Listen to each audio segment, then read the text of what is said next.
Là, nous sommes dans notre texte de base, dans Luc, au chapitre 4.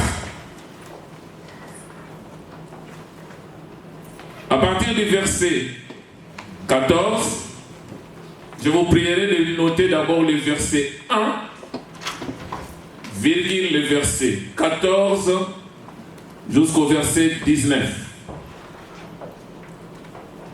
Amen, amen. Amen. Mais avant de toucher notre texte de base, nous allons d'abord faire machine en arrière. Parce que c'était une prophétie que quelqu'un avait déjà donnée 712 ans avant la venue du Messie.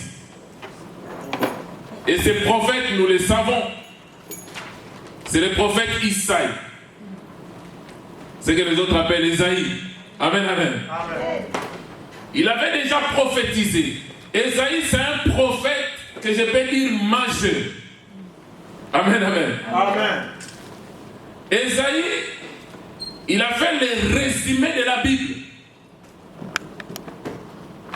Quand vous regardez bien la Bible compte 66 livres. Et quand vous prenez le livre du prophète Isaïe, vous verrez que ce livre contient 66 chapitres.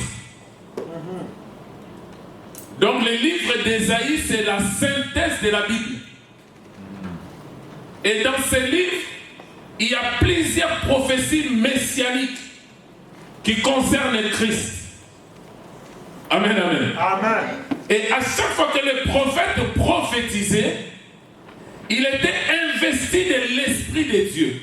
Maintenant, la façon de prophétiser, c'était comme si il parlait de lui. Quand il dit l'Esprit du Seigneur est sur moi, parce qu'il m'a oint, si tu ne comprends pas, tu vas dire qu'Ésaïe est en train de parler de lui-même. Or, en réalité, il est en train de prophétiser sur le véritable qui devrait venir. Amen. Retournons à Ésaïe chapitre 61. Nous prenons le premier verset jusqu'au verset 3. J'ai fait exprès de prendre le verset 3. Écoute ce que dit la Bible. L'Esprit du Seigneur est sur moi, car l'Éternel m'a oint pour de bonnes nouvelles aux malheureux. Il m'a envoyé pour guérir ceux qui ont le cœur brisé, pour proclamer aux captifs la délivrance et aux prisonniers la délivrance. Verset 2. Pour publier une année de grâce de l'Éternel, virgule, et un jour de vengeance de notre Dieu, et pour consoler tous les affligés. Alléluia. Ça dit, si je prends cette prophétie dans sa totalité, ça nous parle du 3 temps. Le premier temps, le Messie viendra. Mais quand il viendra, il sera un agneau. Parce que l'agneau est venu pour sauver. La Bible dit dans Jean, au chapitre 3, à partir du verset 14 jusqu'au verset 17, de la même manière que Moïse a élevé le serpent de Ré dans le désert, c'est de la même manière que le Fils de l'homme doit être élevé. Car Dieu a tant aimé le monde, il a donné son Fils unique, afin que quiconque croit ne périsse point, mais qu'il ait la vie éternelle. Maintenant, le verset 17 dit quoi? Le Fils est venu pas pour juger le monde, mais pour que le monde soit sauvé par lui. Mais ici, dans la prophétie d'Ésaïe, il dit pour publier une année de grâce et les jours de vengeance de l'Éternel. Et pour consoler les affligés. Or, consoler les affligés, là on parle maintenant du d'Israël, de la restauration d'Israël. Mais avant la restauration d'Israël, il faut que Jésus entre en jugement avec les nations.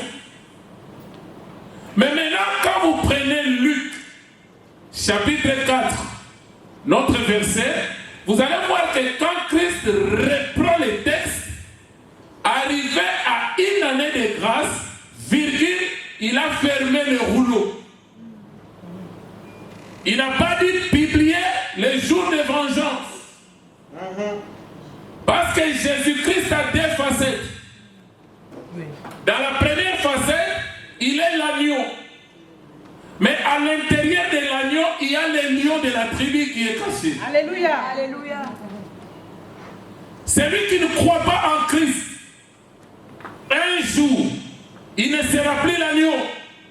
Il deviendra le lion. Voilà pourquoi quand vous allez dans Apocalypse, au chapitre 5, la question a été posée. Qui est-il de prendre le livre, d'ouvrir le livre et d'en rompre les sceaux? Mais la Bible dit qu'il n'y avait personne au ciel, sur la terre et sous la terre. Maintenant, Jean plairait. Pourquoi il plairait? C'est parce que s'il n'y a pas quelqu'un qui est trouvé digne, l'humanité tout entière va en périr. Mais l'un des vieillards lui dit, ne pleure pas. Il a présenté, il dit, voici les lions de la tribu de Juda. Parce que les lions, c'est les juges. Les lions, c'est les rois. Mais la Bible dit, quand Jean a tourné, Jean n'a pas vu les lions. Mais lui, il a vu la lion. Maintenant, la question, où est passé les lions? Les lions s'est caché dans la nuit. Alléluia. C'est ça la première venue. Mais dans la seconde venue, ça serait l'agneau qui se cachera dans les lions. Alléluia. Mais maintenant, le problème, quand Jésus a dit que l'Esprit du Seigneur est sur moi, parce qu'il m'a consacré par l'onction. Le but de l'onction, c'est quoi? Premièrement, c'est pour annoncer la bonne nouvelle. Alléluia. Quand nous parlons de la bonne nouvelle, ce n'est pas la mauvaise nouvelle. La bonne nouvelle du royaume de Dieu, Romains chapitre 1er, nous définit, c'est l'évangile de la grâce. L'évangile qui concerne la personne de Jésus-Christ. Sa venue, sa mort, son ensevelissement, sa résurrection et sa glorification. Amen. C'est cet évangile qui peut rendre libres les opprimés. Ce n'est pas les liens. Ce n'est pas l'évangile des démons. Ce n'est pas l'évangile des maris de nuit, des femmes de nuit. Ce n'est pas l'évangile de Satan fait ceci. Aujourd'hui, si vous allez sur Internet, le message de la grâce est moins suivi que des témoignages de sorciers. Ça, c'est vrai. Et les témoignages des sorciers ne te sauvera pas. Ils sont des millions de vues. Je peux vous choquer. Prêcher même les péchés, ce n'est pas prêcher. Ah oui. On devient ce qu'on mange. Si je te prêche les péchés, c'est bien. Tu prendras conscience du péché, mais ça ne te libérera pas. Alléluia. Amen, amen. C'est comme je dis à quelqu'un, tu es l'enfant du roi des rois. Amen. Tu es prince. Tu es une princesse. À chaque fois que je te le répète, tu prendras conscience que tu es prince et que tu es princesse. Automatiquement, toi-même, tu vas comprendre qu'en tant que prince et princesse, je ne dois pas marcher comme ça.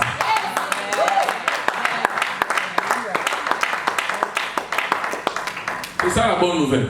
Amen. Alléluia. Amen. L'Esprit du Seigneur est sur moi.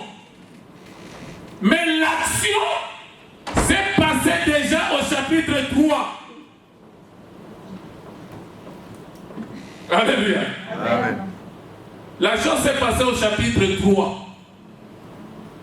Maintenant au chapitre 4, c'était pour confirmer dans son territoire, dans sa patrie. Maintenant, qu'est-ce qui s'est passé au chapitre 3? Alléluia. Amen. Là, nous voyons Jésus-Christ dans le fleuve Jourdain. Il a été baptisé par... Mais dans la logique, il a été baptisé par Jean, mais il n'a pas reçu le baptême des gens. Ah. Parce que le baptême des gens concernait des péchés repentis. Le baptême des gens, c'était un baptême préparatoire qui devrait préparer le peuple à la repentance, pas à la rémission du péché. Parce que la rémission est devenue possible au moment où Christ est mort et ressuscité.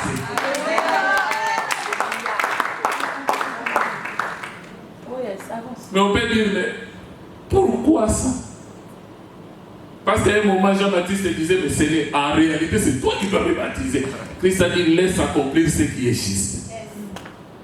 C'était pour dire, le baptême des gens qui concernait les péchés repentis a pris fin. Maintenant, j'inaugure le baptême des justes. Parce que quand tu les reçois, après avoir déjà accepté Christ dans ta vie comme Seigneur et Sauveur, Dieu te déclare juste. Mais là, quand on te plonge dans l'eau, tu n'entres pas dans l'eau en tant que pécheur, mais en tant que juste en Christ.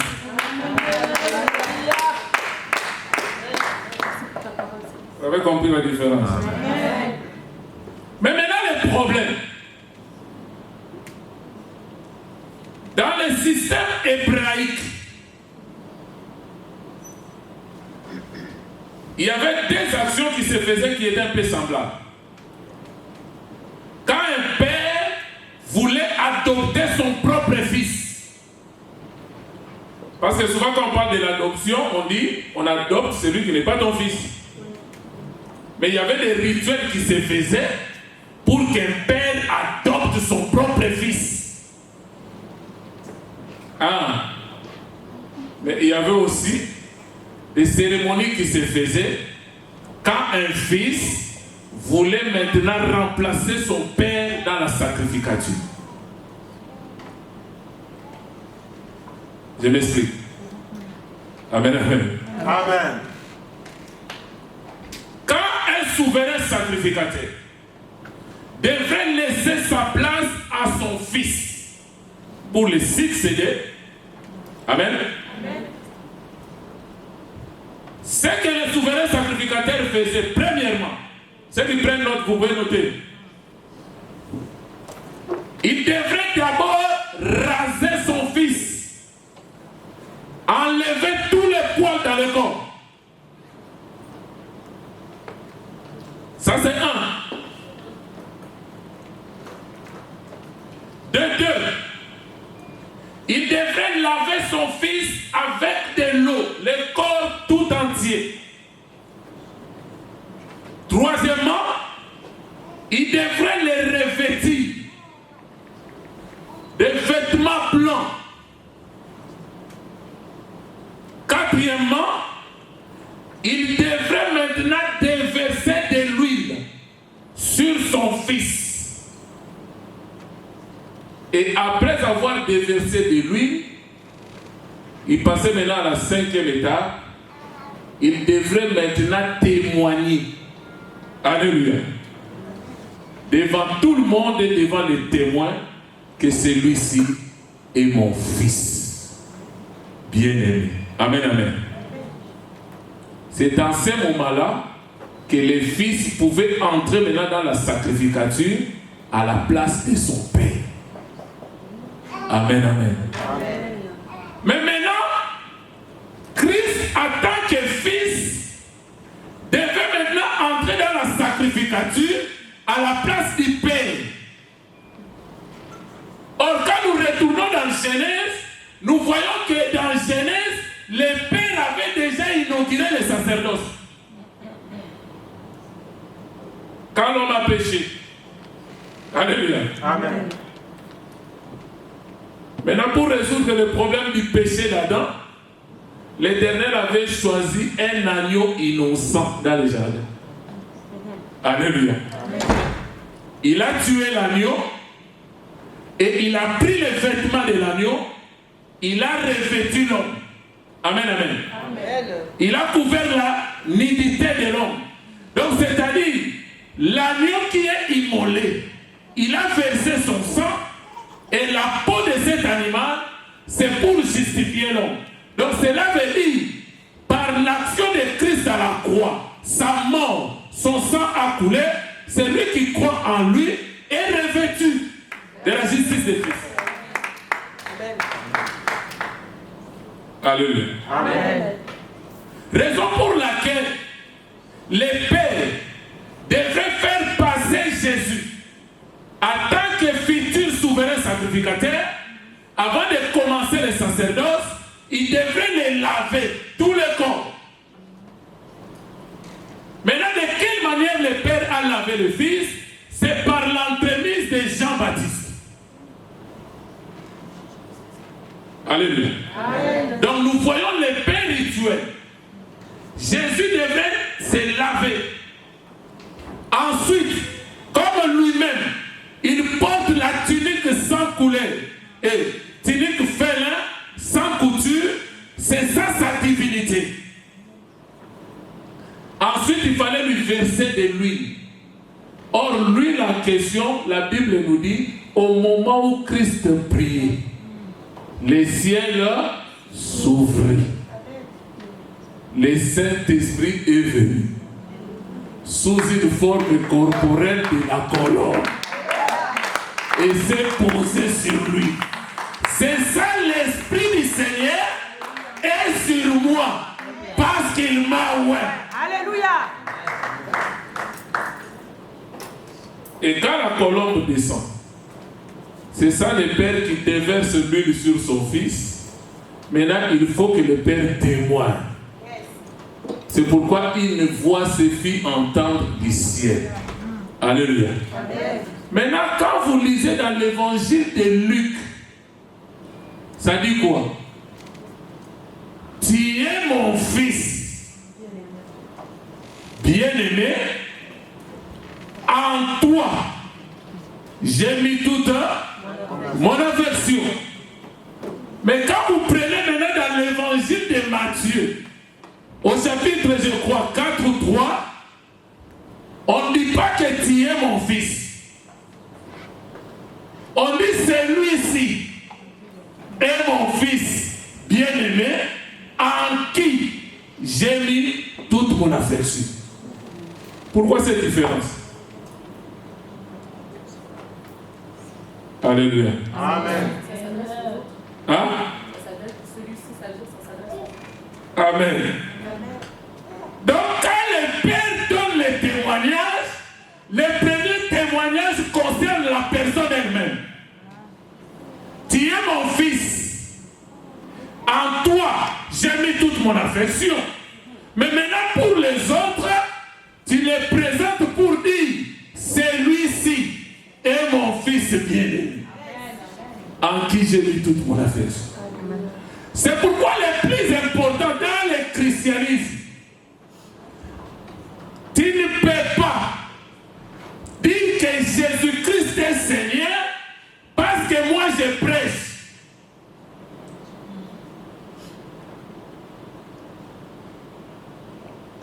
Là, ce témoignage-là, zéro.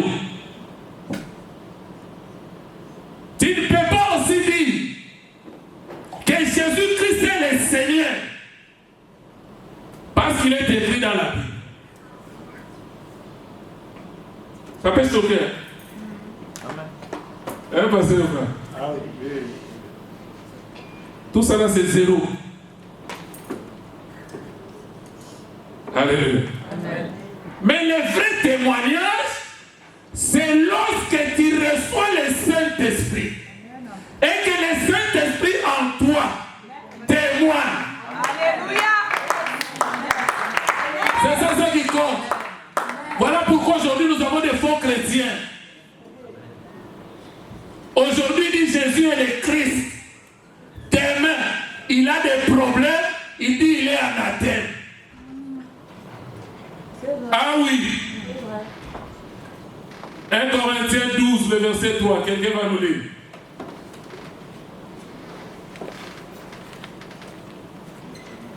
Peut-être vous pouvez penser que je suis en train de fonder les histoires ici. 1 Corinthiens 12, vous prenez le verset 3. 1 Corinthiens 12, verset 3, je dis au nom du Seigneur. C'est pourquoi je vous déclare que nul, s'il parle par l'Esprit de Dieu, ne dit Jésus est anathème. Ça dit, si tu es poussé par l'Esprit, tu ne peux pas dire Jésus est maudit. Continue. Et que nul ne peut dire Jésus est le Seigneur si ce n'est par le Saint-Esprit. Amen. Ça dit, tu ne peux pas aussi dire que Jésus-Christ est Seigneur si ce n'est pas le témoignage du Saint-Esprit en toi. Amen.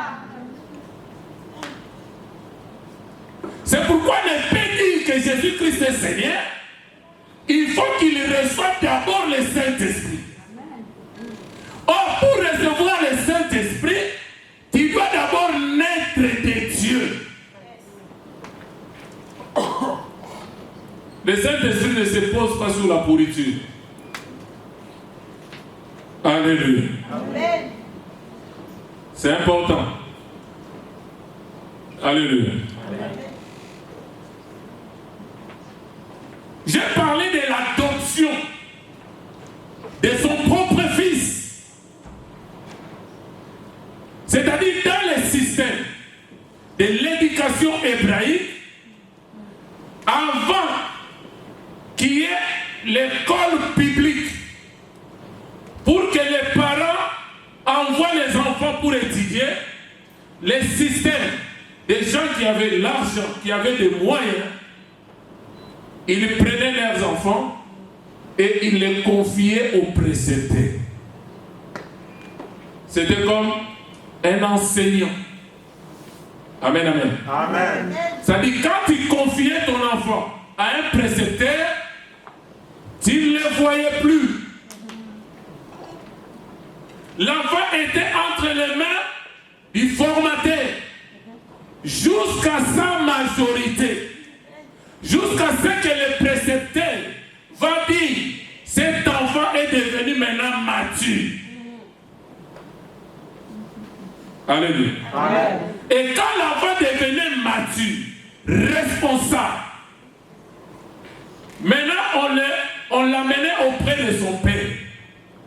Maintenant le père devait maintenant revêtir son fils d'un vêtement éclatant.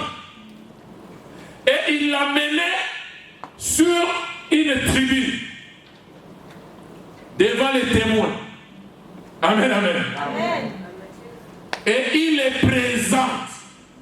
Celui-ci est mon fils bien-aimé.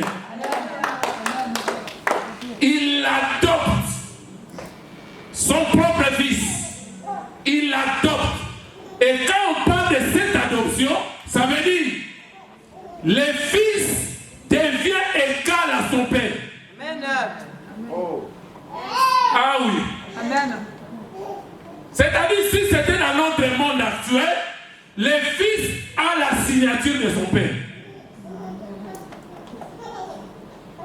Tout ce que le fils fait, ça engage automatiquement son père.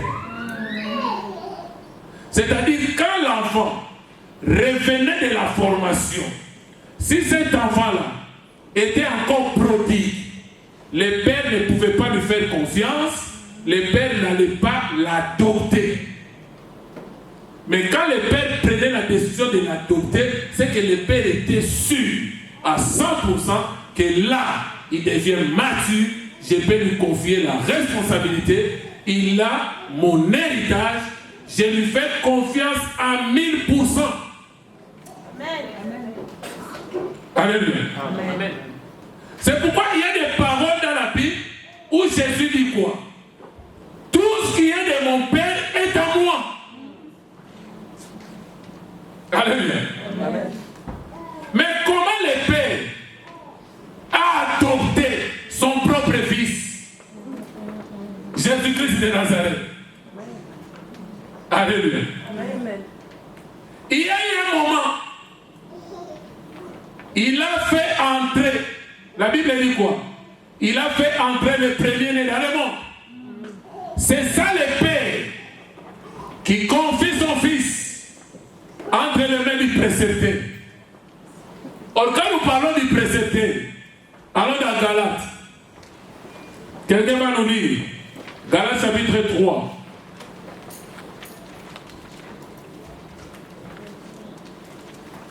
Là, je vais nous faire remarquer quelque chose.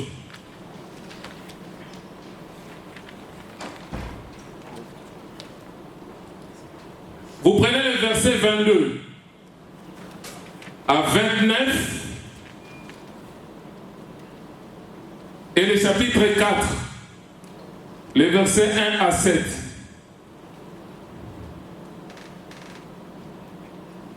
Quelqu'un a trouvé?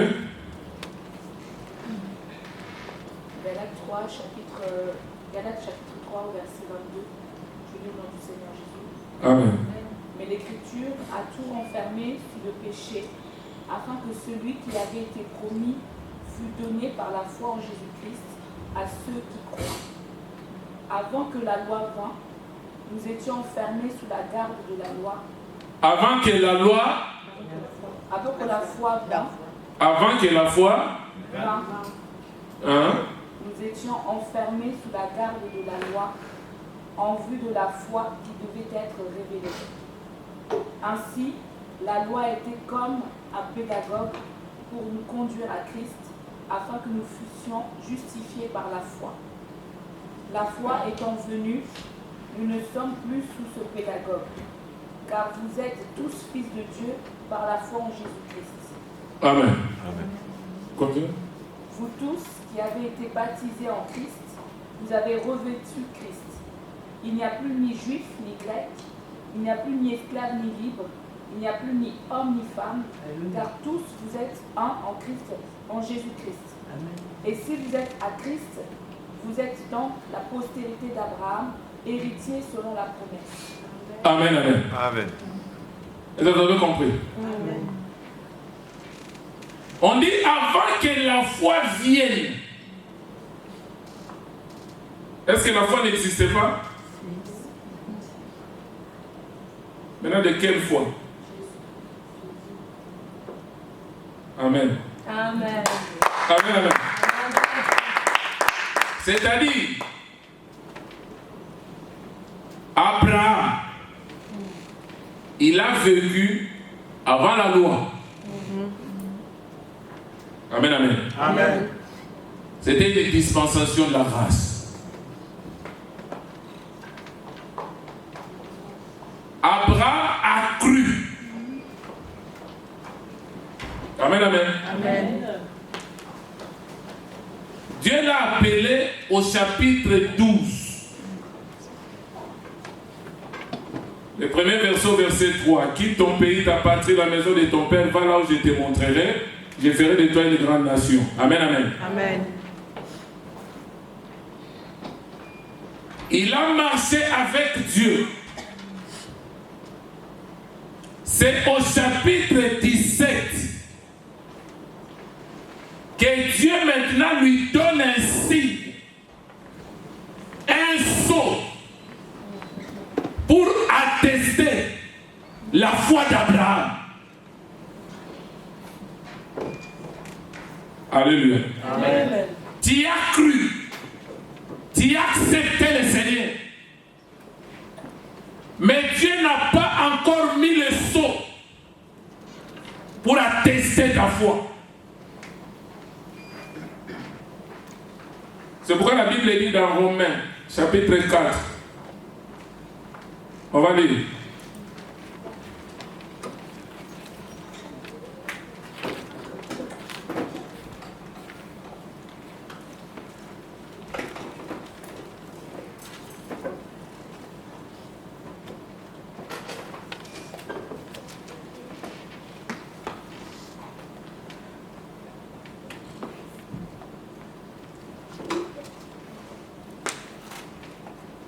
Là, je prends l'extrait de David.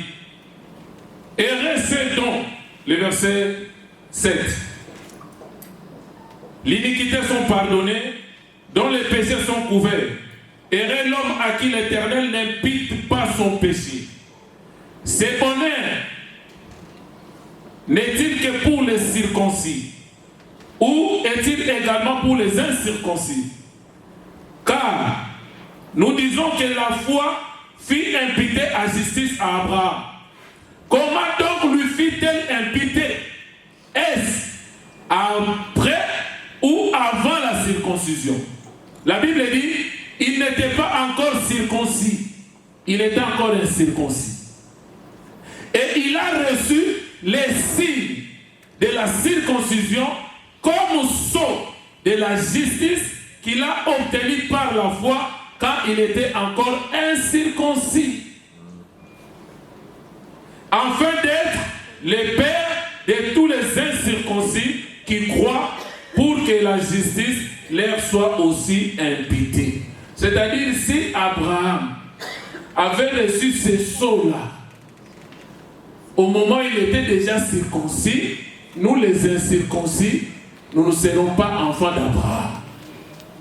Mais Dieu a préféré le faire au moment où il était encore incirconcis, pour que nous aussi, le peuple des gentils, qui croyons en Jésus-Christ, nous soyons de la postérité d'Abraham. Amen, amen. Amen. Mais maintenant le problème, quand Dieu a donné la loi, Dieu n'a pas donné la loi pour que l'homme accomplisse les exigences de la loi et gagne la faveur de Dieu. Non. La Bible dit, la loi a été donnée pour que la transgression augmente. L'apôtre Paul dans Romains 7 dit quoi? Quand je ne connaissais pas le péché, la loi, je vivais librement. Mais le jour où j'ai connu la loi, qu'est-ce que le péché a fait? Le péché a saisi cette occasion et en moi, il a produit toutes sortes de convoitises et moi je meurs. C'est pourquoi la Bible dit, sans la loi est manifestée la justice de Dieu. Alléluia. Amen. Mais maintenant, la loi était comme un pédagogue. La loi était un précepteur. Quelqu'un qui devrait nous prendre en charge, nous préparer pour nous conduire à Christ. Une fois que la loi t'amène à Christ, son travail est fini. C'est pourquoi il y a des chrétiens dans la nouvelle alliance qui envient les Élie, qui envient les Ézéchiel. Je veux que Dieu me donne la puissance comme Élie. Tu n'as pas compris. Les Élie et les autres, tous qui ont vécu dans la dispensation de la loi, c'était des bébés, des mineurs. Ah, il y a les frères qui disent, oh, comment ça? Mais la Bible est claire. La Bible dit, pendant la dispensation de la loi, nous étions tous enfermés sous la garde de la loi, en vue de la foi qui devrait être révélée. C'est comme un enfant, quand il est mineur, quand on l'amène au commissariat, on ne peut pas le libérer si l'adulte ne vient pas. Donc tous ceux qui ont vécu pendant la dispensation de la loi, ils étaient des mineurs. Ils étaient retenus dans la garde à vue. Mais il a fallu maintenant que Christ, l'aîné, vienne pour les libérer. Maintenant, toi, dans la grâce, tu es adulte. Tu n'as plus besoin de précepter. Alléluia. C'est pourquoi le Père a fait passer son propre Fils dans l'école des précepteurs. Retournons dans Galates au chapitre 4 maintenant.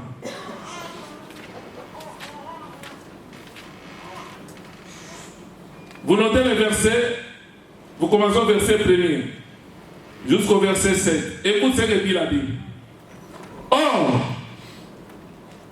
aussi longtemps que l'héritier est enfant, j'ai dit qu'il ne diffère à rien d'un esclave, quoi qu'il soit le maître de tout. Maintenant, qu'est-ce qu'on fait?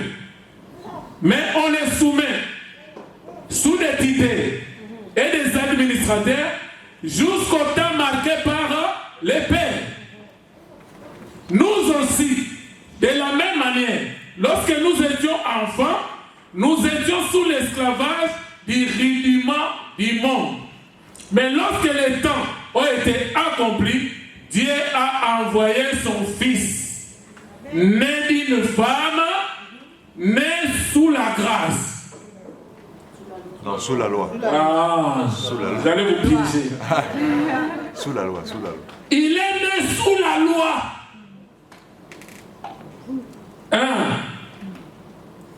Donc le fait de naître sous la loi, son Fils, le Père l'a soumis au précepteur. C'est pourquoi le Fils, on l'a vu à l'âge de 12 ans. Après, on ne parlait plus de lui. Et il y a des pasteurs qui cherchent des révélations. Il n'y a pas de révélations là-bas. Bah oui. Il était à l'école de Dieu. Il a fait 30 ans dans l'école de Dieu. Et après 30 ans, Dieu devrait le faire passer par une grande épreuve pendant les 3 ans du ministère pour accomplir l'œuvre de la croix. Alléluia. Amen. C'est pourquoi, avant de dire l'Esprit du Seigneur est sur moi, la Bible dit déjà, au verset 1er de Luc chapitre 4, que Jésus-Christ revint du Jourdain, il était rempli du Saint-Esprit. Et il fut conduit dans le désert, où il fut tenté pendant 40 jours et 40 nuits. Alléluia. Amen. Quand il est tenté dans le désert, il était rempli du Saint-Esprit. Au verset 14, quand il sort des épreuves, ce n'est plus rempli. Il devient revêtu de la puissance.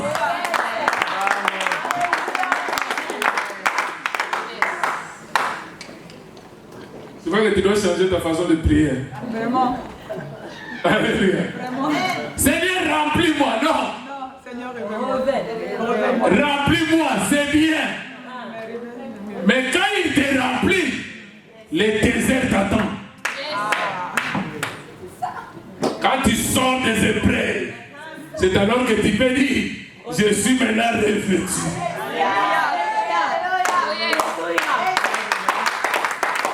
Revêtu de la puissance. Maintenant, il avait l'habitude, le jour du sabbat, entrer dans les synagogues. Déjà pour les pharisiens, c'était une provocation. Pourquoi seulement le jour du sabbat? Parce que lui-même, il savait que le sabbat, c'était lui-même. Amen, amen. Amen. Quand nous retournons dans la création, les 6 premiers jours, la Bible dit toujours, il y a un soir, il y a un matin, c'est fut le premier jour. Or, quand on parle du soir et matin, d'un côté on voit la lumière, d'un côté on voit les ténèbres. Mais le 7e jour, c'était la lumière. Parce que le 7e jour, c'était un homme. c'était Christ, celui de Saba. Alléluia. C'est pourquoi la plupart de ces miracles, il a fait le jour du sabbat. Et pour les pharisiens, c'est une provocation. Nous sommes soumis à la loi. Le jour du sabbat, tu ne dois pas travailler. Si quelqu'un est paralytique, laisse-lui comme ça. Si quelqu'un est malade, laisse-lui comme ça. Si quelqu'un est aveugle, laisse-lui comme ça. Pas le jour du sabbat. Alléluia. Amen.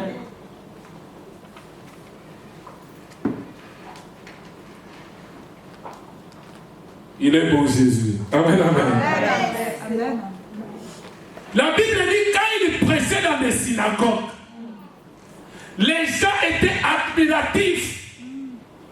Les gens étaient épatés par des paroles de grâce qui sortaient de sa bouche.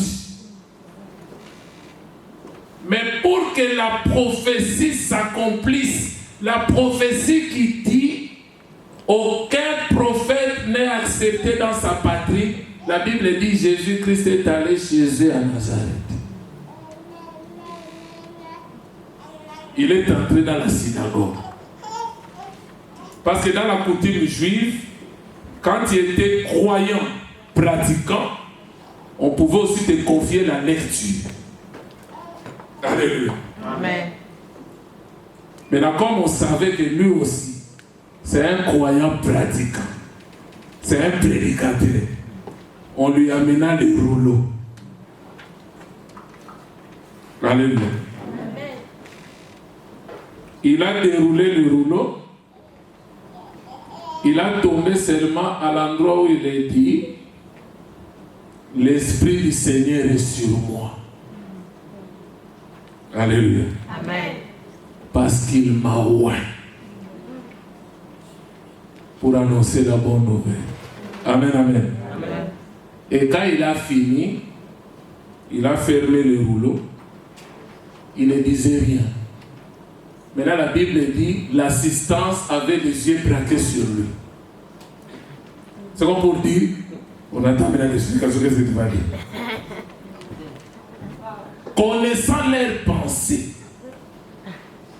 il dit cette parole de l'écriture que vous venez d'entendre s'est accomplie. C'est pour dire, ça s'est réalisé dans le fleuve Jourdain, mais vous n'étiez pas là. Mais je vous informe que la prophétie, c'est déjà accompli. Alléluia. Alléluia. Au moment où il a dit ça, ça n'a pas encore créé de problème. Maintenant, dans leur cœur, il commençait à dire, c'est lui qui doit accomplir cette parole, ça doit être forcément le Messie. Mais celui-là, c'est le fils de Joseph, le charpentier. Donc, quelque part, c'est pour dire, tu vois ce petit, il commence à jouer avec lui. Parce que déjà, pour faire partie des Sanhédrins, il faut avoir déjà dans les cinquantaines plus. Lui n'avait que 30 ans. Maintenant, il se nomme comme ça, il vient et dit, cette prophétie que vous venez d'entendre s'est accomplie. Après, il vous regarde comme ça.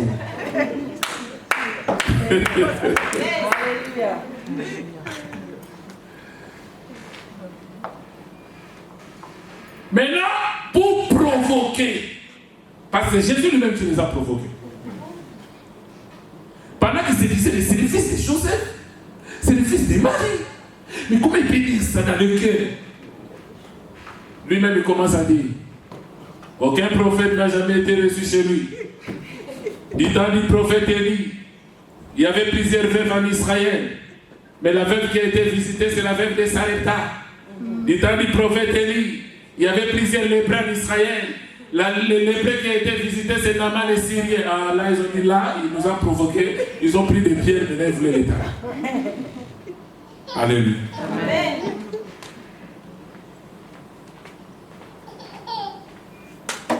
Quand le Père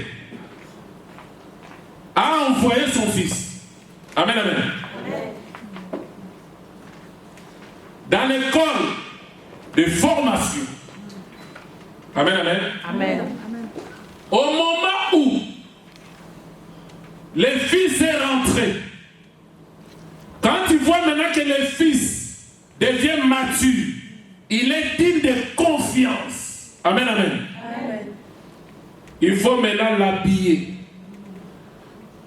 d'une tunique blanche éclatante et lui faire monter sur une tribune et témoigner devant tout le monde que celui-ci est mon fils. Amen. Maintenant, Dieu l'a fait. Alléluia. Amen. Dans la montagne de la transfiguration, là je suis dans Matthieu 17. Amen. Vous notez le premier verset, je crois, jusqu'au verset 10 ou 11 par là.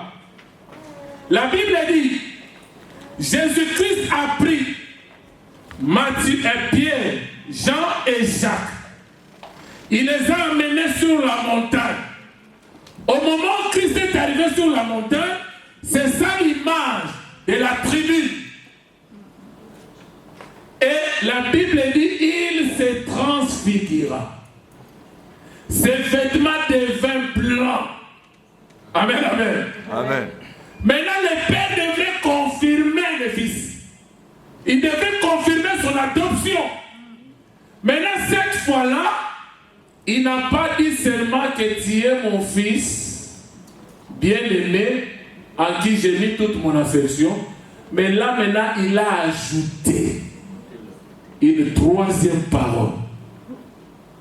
Écoutez-les. Yes. Ah, là, ça change les dons. Amen. Avant, tu es mon fils bien-aimé, en qui j'ai mis toute mon affection. Point. Mais maintenant, il est mon fils bien-aimé, en qui j'ai tabernaclé pleinement. Maintenant, écoutez-les. Dans Deutéronome 18, le verset 15, Moïse avait déjà prophétisé.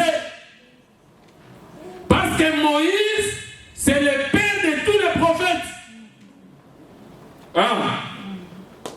C'est-à-dire, quand il te dit prophète en Israël, l'unité de mesure, c'est Moïse. Il faut marcher selon les principes de Moïse. Amen, amen. Amen. Moïse a dit, je sais que Dieu vous suscitera un autre prophète comme moi. Mais écoutez-le. Ça veut dire, moi aussi, je suis libérateur. Mais la libération de Moïse par rapport aux enfants d'Israël, cette libération était physique. Amen. Ah!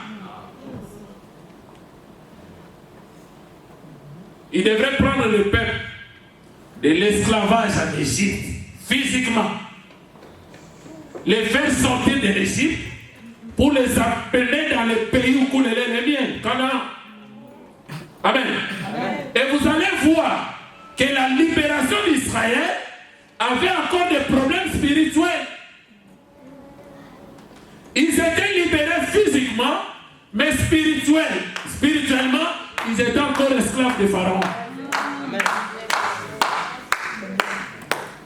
Et Moïse pouvait parler. C'est tout à fait normal que le peuple ne l'écoute pas. C'est ce qui confirme. Jean chapitre 10. Là où Jésus a dit, tous mes prédécesseurs sont des voleurs et des brigands. Hein? Il y a des gens qui disent que quand Jésus a dit ça, il a parlé des pharisiens. Non. Tous dedans. Même les prophètes de l'ancienne alliance. Alléluia. Amen. Parce qu'il dit ceci. Moi, je suis le bon berger. Je suis la porte de la berger. Et je suis le berger. Mais aussi longtemps, lui qui est la porte, lui qui est le bon berger, lui qui est la bergerie, tant qu'il n'était pas venu sur terre, la porte de la bergerie était fermée. C'est pourquoi il dit les voleurs, ils n'entrent pas par la porte, mais ils escaladent le mur. Maintenant, quand il parle aux brebis qui sont dans la bergerie, les brebis ne l'écoutent pas. Alléluia. Aussi longtemps que Christ parle au travers de moi, les brebis du Seigneur, quand ils entendent la voix de l'époux, ils jubilent. Alléluia. Celui qui n'est pas brebis, il dit n'importe quoi. Il regarde la montre, qu'il finisse. Alléluia. Mais c'est lui qui est dans la bergerie. Il reconnaît la voix de Dieu. Alléluia.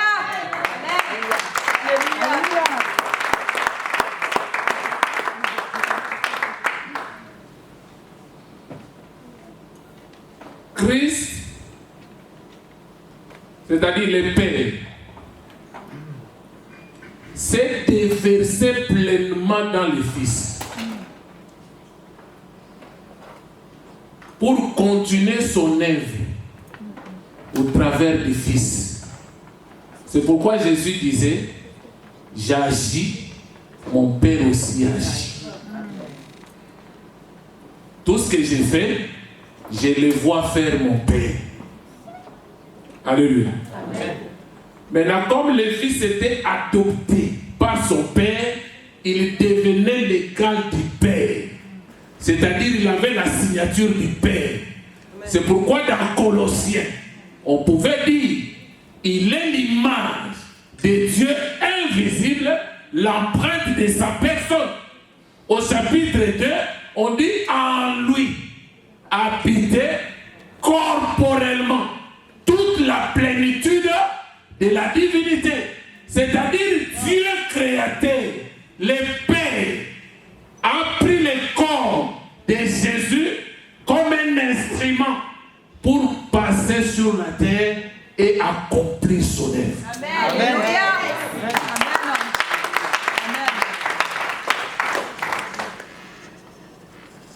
Jésus est Dieu. Amen. Amen. Alléluia. Si tu n'es pas né de nouveau, tu ne peux pas comprendre ça. Amen. Il va me dire, mais là-bas le Père parle. Maintenant, si c'était lui, et que le Père est en lui, maintenant qui dirige les cieux. L'Éternel a dit à Moïse, va dire au peuple qu'il se sanctifie pendant 3 jours. Après, ils iront dans la montagne. Moi, l'Éternel, je descendrai sur la montagne et je leur parlerai du haut des cieux. Amen. Tu peux expliquer ça comment? Lui-même, il descend sur la montagne et lui-même va parler du haut des cieux.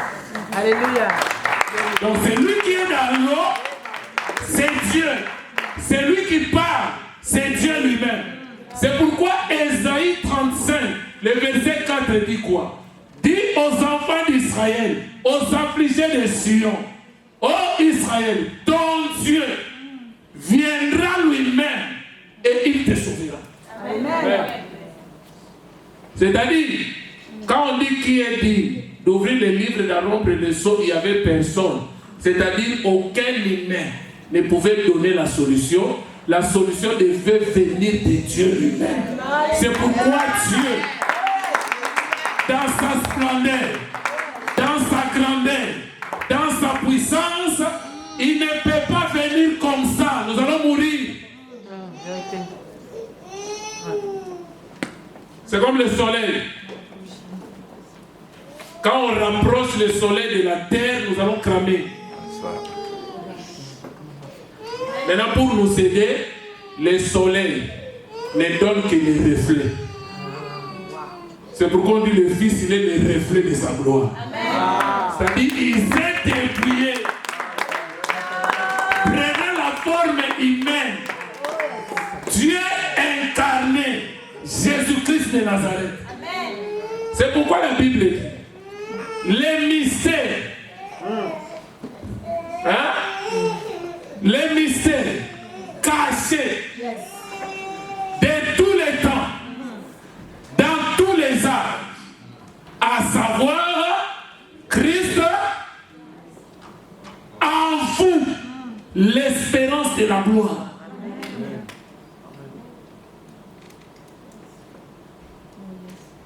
Christ en dehors de toi.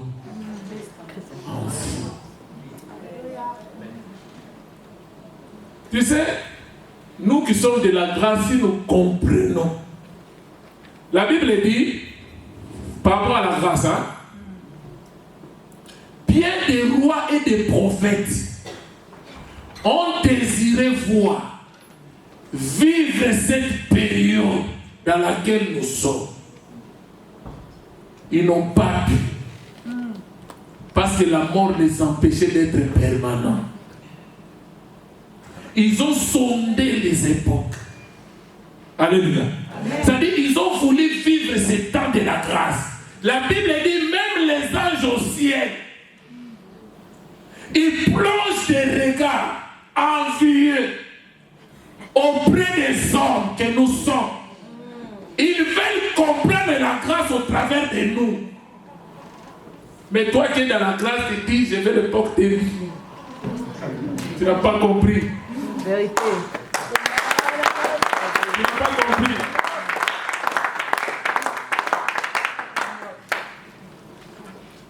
La Bible dit ceci.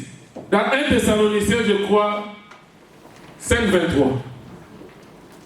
Il faut que tout notre être, esprit, âme et corps, soit conservé irréprochable lors de l'avènement du Seigneur. Mais maintenant, c'est lui qui le fera. C'est Dieu lui-même.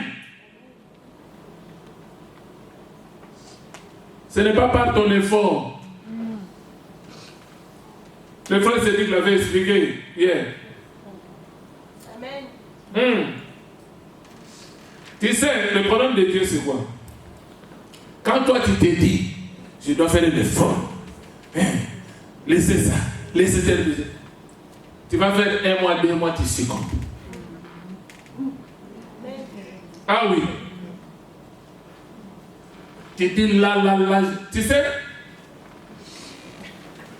quand on était encore de nouveaux convertis, on s'est trompé. Hein? On prenait la liste des œuvres de la chair de Galates 5, 16 à 21. On mettait la liste. Tu vas voir maintenant, tu dis, les disputes, je ne suis pas là, les querelles, l'envie. Ouais. Mais tu vas voir quelque part, ça, il y a encore. Ça, oui. Ça encore. Mais maintenant, tu fais une retraite pour dire, c'est bien. Tu vas voir, tu fais même 2 mois. Tu ne fais pas ça. Là, tu commences à te dire, je suis super maintenant. Ouais. 3e mois. Tu rentres encore devant le Seigneur. Seigneur, pitié de moi, pauvre pécheur que je suis. La Bible dit, c'est lui qui aide. Le salaire qui lui est donné n'est pas une grâce, mais c'est un dû. Mais maintenant, c'est lui qui croit à celui qui a œuvré à sa place. Alléluia. Ce qu'on lui donne comme salaire, c'est une grâce. Amen. Celui qui a œuvré, c'est Jésus. Le frère Cédric a insisté. Nous acceptons facilement que le péché d'Adam nous a touchés. Là, il n'y a pas de problème. Mais quand on te dit, par l'obéissance de Christ, tout celui qui croit en lui devient obéissant, tu dis, là, c'est compliqué. C'est vrai. C'est qu'il y a un problème. Alléluia. Il faut croire à ce que Christ a accompli pour toi. Mais maintenant, le problème, là, je vais commencer à citer. Après, on va prier. Amen. C'est bien que Jésus a dit, l'Esprit du Seigneur est sur moi. Parce qu'il m'a ouvert pour annoncer la bonne nouvelle, pour faire ceci, pour faire cela. Amen. Christ a déjà fait sa part. Maintenant, le Christ est là. L'épée s'était déversée en lui pour continuer son œuvre. Mais maintenant, Christ dit ceci.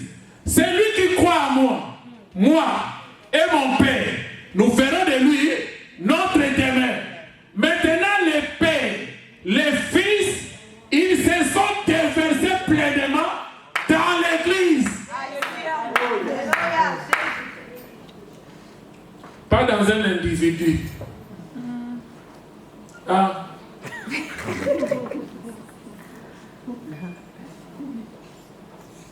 Le problème, c'est quoi? Il n'y a pas des églises.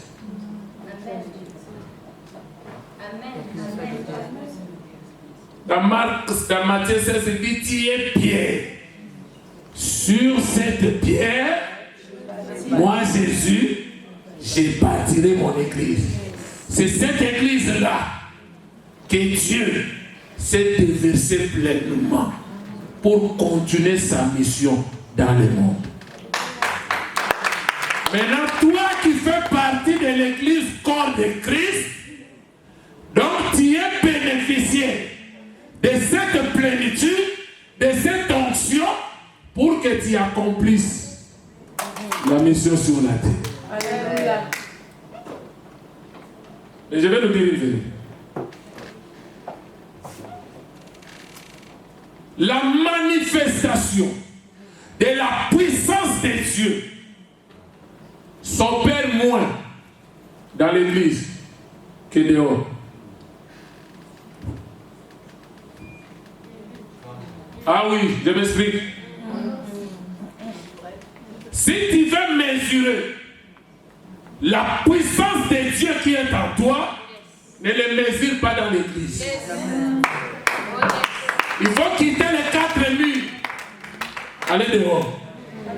Là où il y a des criminels, là où il y a des prostituées, là où il y a des délinquants, là où il y a des occultistes, là où il y a des sorciers. Parce que dans l'église, c'est supposé que nous sommes des rachetés.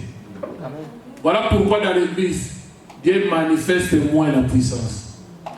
Amen. La puissance, c'est quand nous allons sortir. Amen. Prochainement, papa, c'est une proposition. Paris pour Christ. Alléluia. Alléluia. Des saisons prochaines, on prêche, on prie pour vous, on ferme la salle, on sort. Amen. On se disperse dans ici. Proclamer l'évangile, proclamer la bonne nouvelle et ramener les âmes ici.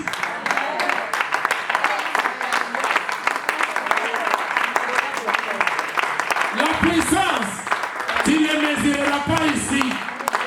La puissance est dehors.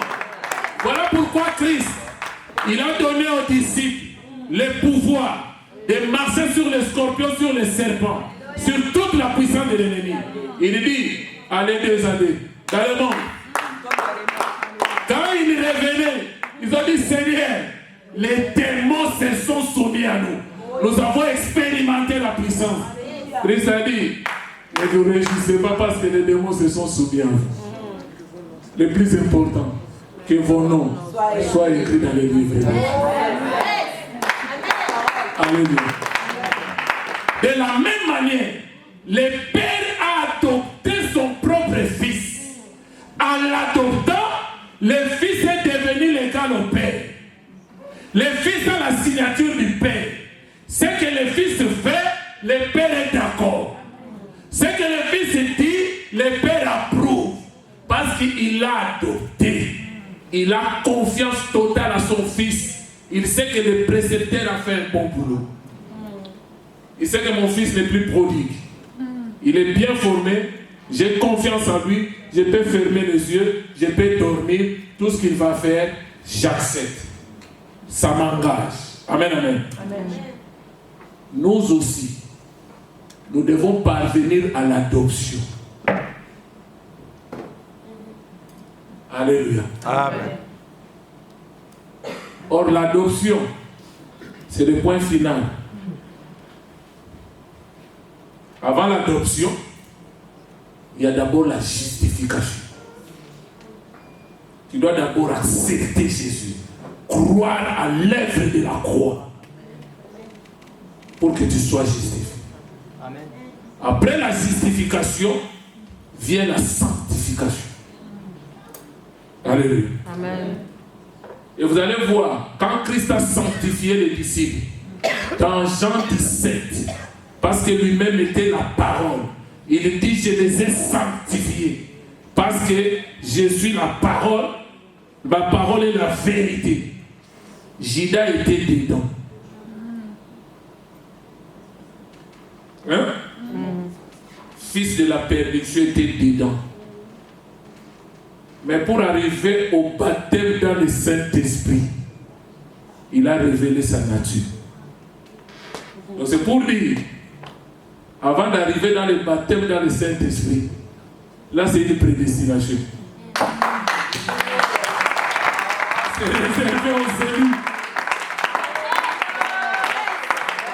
Là Dieu regarde sa fille, il regarde son fils, il regarde tous les paramètres. En tant qu'omniscient, il sait que celui-là c'est bon, il ne va plus se perdre. Il retourne dans la maison du Père.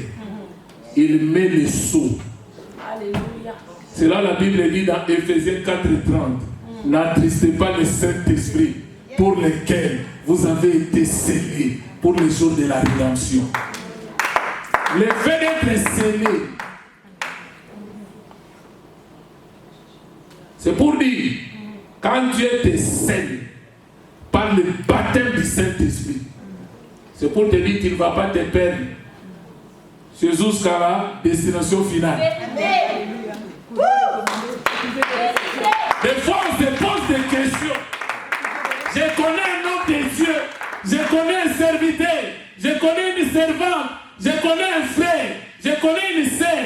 Il parlait en langue, il prophétisait, il évangélisait, il prêchait. Mais aujourd'hui, il est devenu sataniste.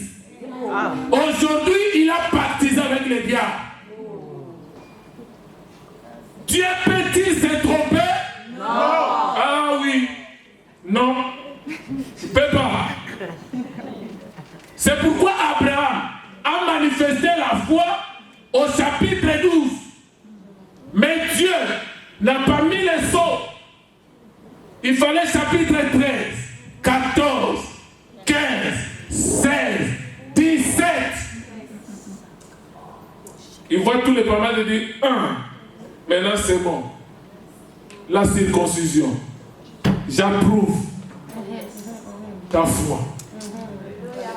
Quand quelqu'un est circoncis, on enlève la chair de trop. Que tu le veuilles ou pas, tu ne peux pas redevenir un circoncis. C'est ça le baptême dans le Saint-Esprit. Ces hommes-là qui ont vendu Jésus, ils ont passé l'étape de la justification, de la sanctification, mais ne sont pas arrivés au baptême dans le Saint-Esprit. Tu vois un courrier que le roi a écrit. Hein? Une fois que le roi a scellé le courrier, c'est pour dire le contenu, c'est un secret entre le roi et le courrier. C'est-à-dire, si Dieu t'a scellé du Saint-Esprit, tu as maintenant une intimité avec ton Créateur. Les diables ne peuvent pas savoir, ni les démons, ni les occultistes.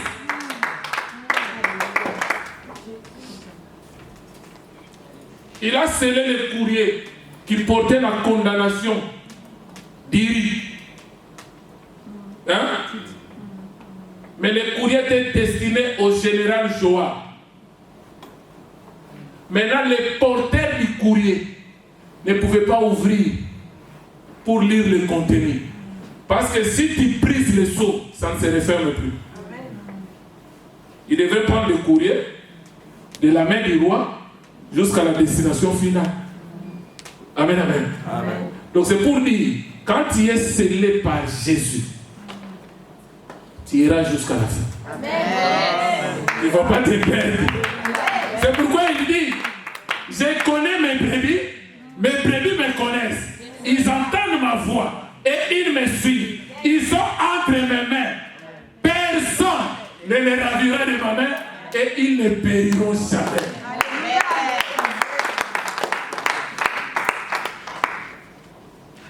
Maintenant, l'Esprit du Seigneur, pour nous, l'Esprit du Seigneur est sur nous en tant que Père et avec nous en tant que Fils, le Christ, et en nous, le Saint-Esprit dans l'homme, Dieu en nous. Alléluia. C'est pourquoi il dit, je prierai au Père, il vous enverra le consolateur, le Saint-Esprit. Il va demeurer avec vous éternellement. Il sera avec vous et en vous. Mais maintenant, le Saint-Esprit en moi. La Bible dit, celui qui est en moi est plus grand que celui qui est dans le monde. Maintenant, je dois avoir peur de qui? Alléluia. Amen. Quand tu es adopté, j'insiste, quand tu es adopté, c'est-à-dire tu deviens égal au Père, tu deviens égal à Christ. Alléluia. Amen. Si Christ crée, toi aussi tu peux créer. Ah là, il y a des gens qui disent, ah, créer. Alléluia. Amen. S'il dit un mot, la chose arrive. Moi aussi, comme je suis adopté, il a confiance en moi à 100%. Moi aussi, je peux dire un mot, la chose arrive. Alléluia. Dans Jean 14, 12, il dit quoi? Celui qui croit en moi fera des œuvres. Il fera des miracles, comme je l'ai fait, et il en fera même. On dit le plus grand, mais dans la vraie tradition, il en fera davantage. Alléluia. Amen. Donc, en résumé, si l'Esprit du Seigneur était sur Christ, Dieu créateur s'est déversé sur son Fils. Maintenant, le Fils et son Père se déversent dans l'Église. Maintenant, c'est à nous de sortir. Alléluia. Amen. C'est de sortir pour aller gagner le monde. Le monde a besoin de l'évangile de Christ. Amen. Le monde a besoin de voir la puissance de Jésus. La Bible dit le monde entier attend avec un ardent désir la révélation de qui? Des fils de Dieu. Il y a des clochards qui ont besoin de Jésus. Il y a des drogués qui ont besoin de Jésus. Mais maintenant, on se dit, l'Esprit du Seigneur est sur moi. Ce n'est plus moi qui vis. C'est Christ qui vit en moi. J'ai la puissance de Dieu. Tu ne démontres même pas cette puissance. Comment tu sauras que tu as la puissance? Alléluia. Amen. Comment tu sauras que tu as la puissance? C'est dehors. Amen. Là où tu dis Jésus-Christ est Seigneur, tu vois un monsieur te dit ferme ta bouche, monsieur. Arrête de nous importuner. Ouais. Alors nous pouvons nous lever, on va prier.